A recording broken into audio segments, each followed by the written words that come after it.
The Trump administration, I think right now, I don't want to call it damage control, but maybe it is some kind of damage control. They're trying to figure out how to respond to this story that doesn't really go away and leaves them, quite frankly, very politically vulnerable. There hasn't been an issue that has split President Trump's conservative MAGA base like this issue has. I'm sure you've been looking through this as well. The New York Times reporting this evening that Donald Trump intends to meet in person with Vladimir Putin as soon as next week. And then he intends to follow up that meeting with the Russian leader with another meeting between himself, Vladimir Putin, and Ukraine's Volodymyr Zelensky. This was apparently revealed in a call that Trump had tonight with Zelensky and a couple of other European leaders, Keir Starmer, our Prime Minister, included. This indicates a significant gear shift. Donald Trump is well and truly in this one, if I'm to phrase it like that. He looks like he is actively trying to push all the levers available. Absolutely. I mean, this war has, I think, really frustrated President Trump. I think he came into office thinking it would be easy to end this, or it would be more simple, at least, than it has been. He talks about the art of the deal, his relationship with Vladimir Putin, his relationship with other European leaders, but it simply hasn't been that easy. In fact, we've seen President Trump really change his tone on Vladimir Putin during the first 6 months or so of this administration, really ripping into him on social media, on Truth Social, something we really haven't seen before, a far cry from the first Trump administration when President Trump was, quite frankly, very complimentary of Vladimir Putin. So we've also seen it, on the Ukrainian side, President Trump have a roller coaster of a relationship with Ukrainian President Vladimir Zelensky. So certainly a major development. We know that Steve Witkoff, President Trump's envoy, spent time with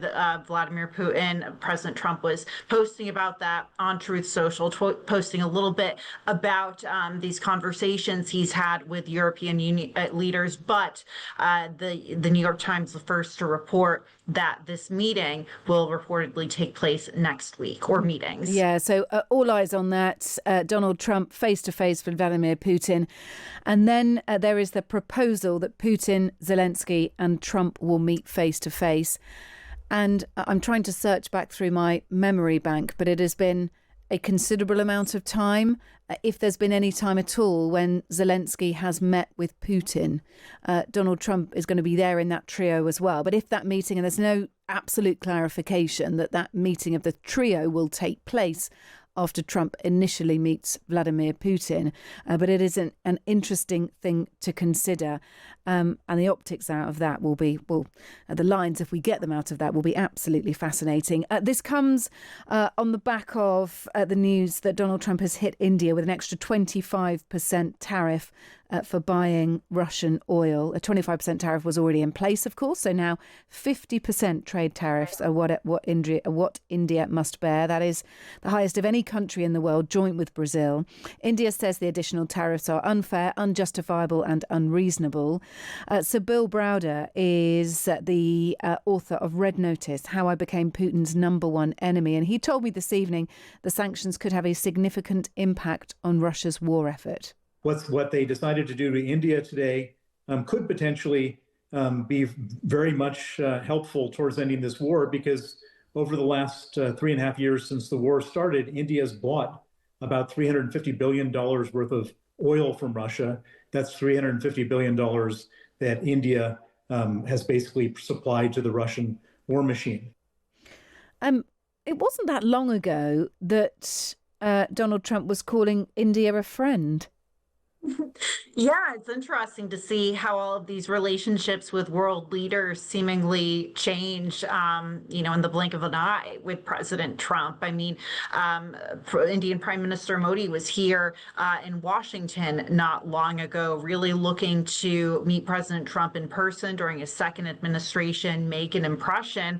But President Trump, once again, it kind of this is related, obviously, to potentially to his relationship with Vladimir Putin. I mean, he's frustrated with how this war is going and that it's not ending. He's frustrated with Putin not coming to the negotiating table and not seemingly not wanting to do this on Trump's terms. So Trump is going through India. So I guess the argument could be made. I mean, we'll have to see what happens, but this could be a tactic to get Russia to the negotiating table, to really hit them where it hurts with one of their allies or trade partners. President Trump using that to essentially hurt Russia and potentially bring them to the table on negotiating. Okay. I wonder. So the opinion of one of our guests earlier, it was Bill Browder, who you just heard from there, is that this is a very blunt instrument, and he predicted that Donald Trump, that these 50% tariffs, the extra 25%, would last no longer than a fortnight, was his prediction, Julia. I don't know whether you might agree with him, or that is being spoken about over there as well, that this is a blunt instrument. It's meant to hurt quick and sharp, but it may not be a long-standing arrangement. So there's a term here used in the U.S. called TACO. It stands for we Trump know all about always TACO. Oh, yes. So I think a lot of Trump's critics could say that maybe TACO applies here. I think a lot of this could potentially be hinged on what happens with these negotiations between Russia and Ukraine, because this relationship is obviously so closely tied to that war. So we'll see how long it lasts. But the White House has faced a lot of criticism for levying these tariffs or threatening them, then backing off. So we'll see what happens there. Okay, let's talk about JD Vance. There are conflicting reports. Hopefully you can get to the bottom of this for us, Julia. Conflicting reports emerging from the White House on whether or not the Vice President JD Vance had convened a meeting of senior Trump administration members to discuss the handling of the Jeffrey Epstein case.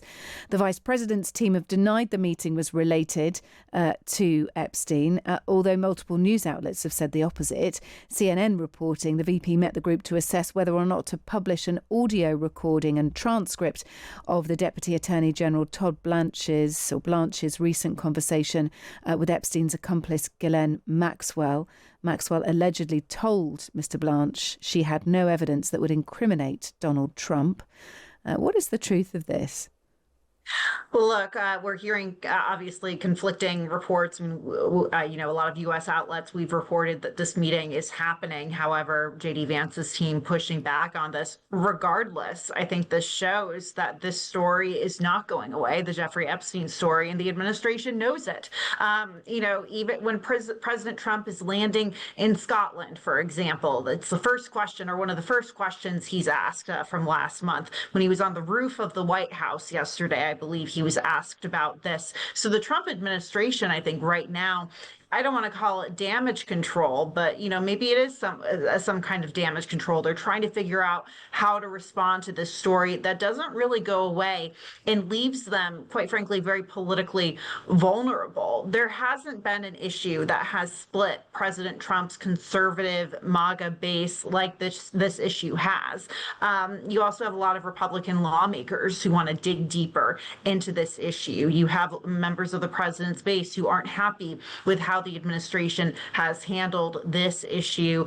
They want as much information released as possible. Of course, there's a number of, things to keep in mind here. First of all, the identity of the victims and the safety of Jeffrey Epstein's victims. That's obviously top of mind to anyone investigating this. But also, Attorney General Pam Bondi told President Trump, according to reporting back in May, that he was listed in the Epstein files. We don't know in what context. We know that the president had a relation or a friendship with Jeffrey Epstein in the 90s and early 2000s. There's photographs of them together. So this isn't flattering for President Trump, no matter how you cut it. So the administration has to figure out how they respond to this, because it's not going away. Yeah. Meanwhile, Ghislaine Maxwell, her lawyers said she'd suffer irrevocable reputational harm if her interview with Todd Blanche is released. She said she told the Justice Department she never saw Trump do anything concerning with Epstein. So she's also incredibly concerned that she's going to be exposed. She is. And that's a whole other part of this story because the deputy attorney general met with her. And there's, been the possibility of a pardon that's been floated. We don't know if that will happen. But that's a whole other part of this and how that, negotiating that, kind of works into, what is, being released or what is ultimately released by the administration. Yeah. OK. All right. Let's talk about Robert F. Kennedy Jr. The U.S. Department of Health and Human Services has announced it's pulling $500 million worth of funding from vaccine development projects. The Health Secretary, RFK, announced the cuts to all the projects using mRNA technology over claims that it poses more risks than benefits. It will impact projects led by pharmaceutical companies such as Pfizer and Moderna for vaccines against bird flu and viruses that cause COVID-19. RFK took to social media to make the announcement. Millions of people, maybe even you or someone you know, caught the Omicron variant despite being vaccinated. Let me be absolutely clear. HHS supports safe, effective vaccines for every American who wants them. That's why we're moving beyond the limitations of mRNA for respiratory viruses and investing in better solutions. That was Robert F. Kennedy Jr. How's this news gone down, Julia? He's of course, sort of doubtful about the claims of mRNA technology. Basically, poses more risks than benefits. He doesn't believe it is an avenue that is worth his department's investment. Well, I think there's two things at play here. Number one, Robert F. Kennedy's history of, being a vaccine skeptic or even in some cases a vaccine denier, and some of his past comments on vaccines. I think that's concerning a lot of Americans who heard this news. On top of that, we're in a post-COVID world, a post-coronavirus world. The world's changed so much. The U.S. has changed so much since the pandemic. So I think there's a lot of skepticism and concern about this announcement and really what that looks like going forward, how vaccines could be impacted, how many of these pharmaceutical companies like Pfizer, like Moderna, Johnson & Johnson, et cetera, are impacted by this. Yeah, in June, he fired all 17 members of a committee that issues official government recommendations on immunisation, replacing them with some people who have criticised the safety and efficacy of vaccines. There's a big conversation over there. He claimed that mRNA vaccines can help encourage new mutations and can actually prolong pandemics as the virus constantly mutates to escape the protective effects of the vaccine. So he says the vaccine is essentially causing different COVID variants. It causes it to mutate. I mean, I'm not a science expert, but I'm sure those who produce and work with mRNA tech will dispute that, but it is very much a national conversation over there, I know. Thanks so much for being with us, Julia Manchester, much appreciated. Julia Manchester there is national political reporter at The